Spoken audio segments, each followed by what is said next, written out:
Yo, is he in handcuffs? Yeah. Yep. Yo, oh man, that's a file. Yeah, I'm That's sorry. I torture. didn't get a chance to look at these videos before I jumped on. This is ridiculous. This is crazy. Torture. Torture. Yeah, that's a bag, like you said. Wow. Yeah. Listen, we all know policy and procedure. Okay. Once we got a suspect in cuffs, it's over with. You cannot tune him Done. up. There's no beating, no kick in the face. This guy is tasering. You know what taser is? It's riding. We call it riding the train. We used to call it ride the train. You get hit with that taser. Now he put that taser to his body and looked like he kept it on him and didn't stop. Yep. That's very dangerous. You can't do that. And then also, I know that at the end of the video, he was hitting it with strikes. How are you striking somebody who's already detained in handcuffs? It's like the guy wasn't kicking. He didn't spit. You had to put a spit mask on him. There was nothing.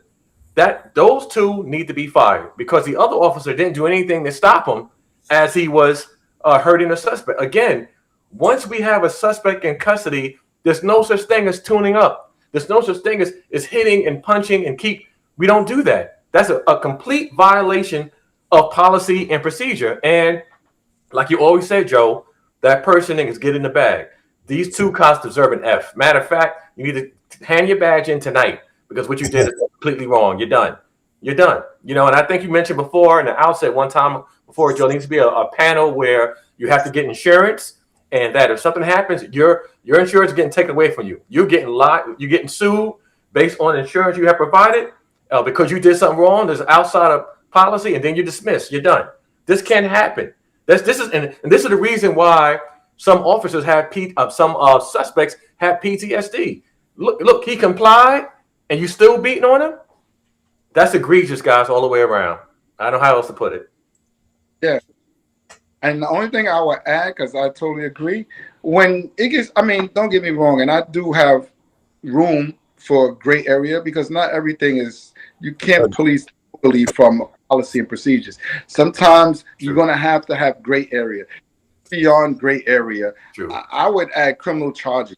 Like that dude should be criminally charged. You got a man in handcuffs and you're just literally tasing him repeatedly over and over again, and then you just go and punch him in the face like multiple. That you there's no place for you in law enforcement. That's beyond negligent. That's what we gotta have intent. He had a whole lot of intent. It's not like I was in the act of fighting and I was trying to control the suspect. He was throwing, I was trying to get him under custody. That's gray area, right? And you got to do what you got to do to get him out. This dude is in handcuffs, bro, and you're just literally beating the hell out of him and you're tasing the hell out of him. I would add criminal charges to your statement, and that would be a get away from, like you said, remove them from the police department and criminally charge them. You got to be held accountable for that. And that shit was just, when I saw that video coming out, I was like, really? In this day and age, like this is what we doing? Like, nah, man. You got to set a presence, man. You got to be criminally charged, man. You should be criminally charged. OG? Man, it's amazing when you look at stuff like this and you wonder where this comes from. This is not the first time. He's done this before, and he got away with it. The question is, how do you keep new officers from coming in with this kind of attitude? And a lot of that is your background investigation to find out where they come from, what they've experienced. Military guys usually are a whole lot calmer, but guys who come from the street, come from that side of the tracks that haven't really been in situations where they, number one, deal with black people. Number two, have to deal with confrontations that and aggressive personalities that have a lot of mouth. It's amazing how I say this over and over again. It's about training. And we got enough training videos now to put everybody in perspective. There's no reason why they should not know that the camera is on. And sir, we'd like for you to be cooperative, but you're going to jail anyway. You ain't got to tase the man. You ain't got to beat him like that. And then the other side is this, Joe. When you hit somebody in the face with your fist, that shit hurt. Yeah. I don't care if you do got gloves on. Yep. It hurts.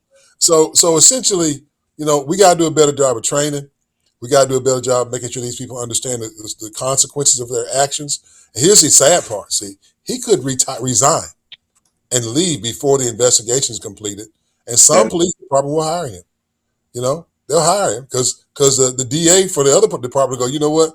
I don't want to make this cop's life living hell. I don't want to turn the other cops against me. Let me just let this one go. We'll pay the fine. It'll be all right.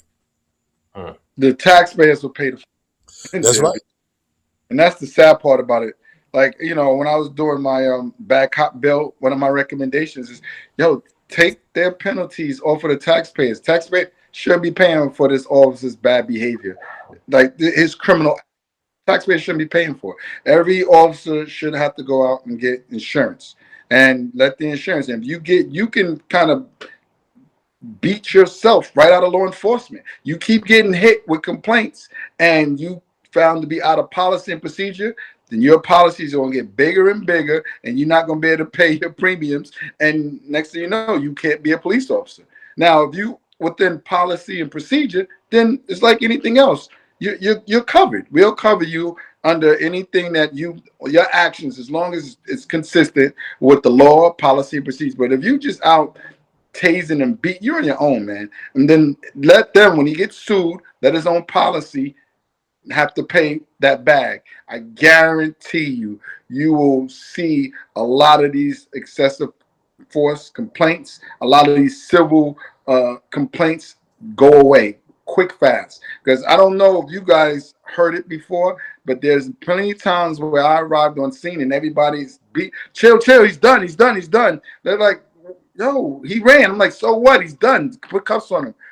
Yo, what's gonna happen? Let the city cut the check. Who gives a fuck? Like I've heard, let the city cut the check. You don't know how many times I've heard it. Let the city cut the check.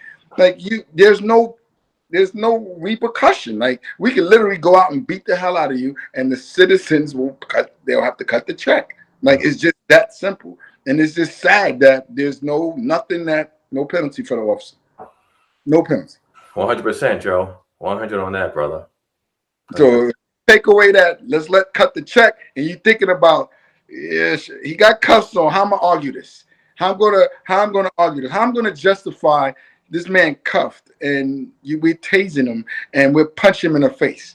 I can see right now they're gonna go after my insurance. It's gonna go up. My premiums I ain't gonna be able to pay. And then, listen, I'm out of a job. Mm-hmm. Exactly. Any questions, David? If not, we can get to the next video. Let's see. Tawana Yvonne underscore Glow said the lady cop face told it all. Too much police brutality was totally there. And that's it. Okay, you can go to the next video. Yeah, definitely. She should have told her boy to stop, if you ask me. She should have said, chill out, chill the fuck out. Mm-hmm. Obviously that he lost it. Like, everybody's human. Everybody has now, but we're supposed to be looking out for each other. And that intends, like, when your officers lose it, you jump in and say, yo, chill out. Chill out, I got it. Chill, he's done. He's over. Exactly.